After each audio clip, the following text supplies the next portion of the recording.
যুক্তরাষ্ট্রের সঙ্গে যে কোনো ধরনের যুদ্ধ মোকাবেলায় প্রস্তুতির ঘোষণা দিয়েছে চীন। মার্কিন প্রেসিডেন্ট ডোনাল্ড ট্রাম্পের শুল্ক নীতির পরিপ্রেক্ষিতে এমন পাল্টা ব্যবস্থা নিয়েছে শি জিনপিং এর সরকার। গত কয়েক সপ্তাহে বেইজিং ওয়াশিংটনের মধ্যে বাণিজ্য যুদ্ধের উত্তেজনা বেড়েই যাচ্ছে, কারণ চীনা পণ্যের উপর নতুন শুল্ক আরোপ করেছে যুক্তরাষ্ট্র। ওয়াশিংটনকে জবাব দিতে ওই দিনেই মার্কিন কৃষি পণ্যের উপর সর্বোচ্চ 15% শুল্ক আরোপ করে চীন। চীনের ওয়াশিংটন দূতাবাস এক বিবৃতিতে জানায়, যুক্তরাষ্ট্র যা চায় তা যদি যুদ্ধ হয়, হতে পারে সেটি একটি শুল্ক যুদ্ধ, একটি বাণিজ্য যুদ্ধ, অথবা অন্য যে কোনো ধরনের যুদ্ধ।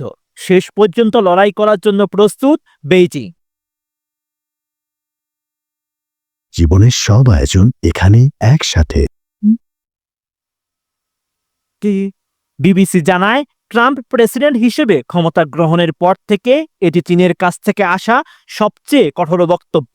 বার্ষিক ন্যাশনাল পিপলস কংগ্রেস উপলক্ষে চীনের নেতারা বেইজিংয়ে জড়ো হওয়ার পর এই সতর্কবার্তা দেওয়া হয়।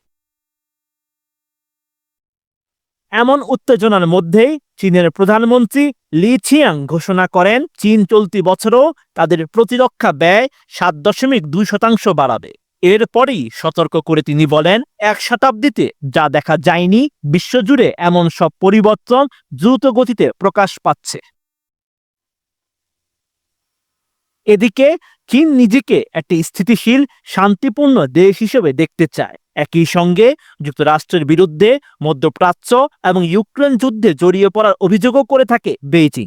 বিশ্লেষকদের ধারণা, ট্রাম্পের শুল্ক নীতির কারণে চীন নতুন বৈশ্বিক অংশীদার খুঁজে পেতে পারে, বিশেষ করে কানাডা ও মেক্সিকোর মতো দেশগুলোর সঙ্গে সম্পর্ক জোরদার করার মাধ্যমে।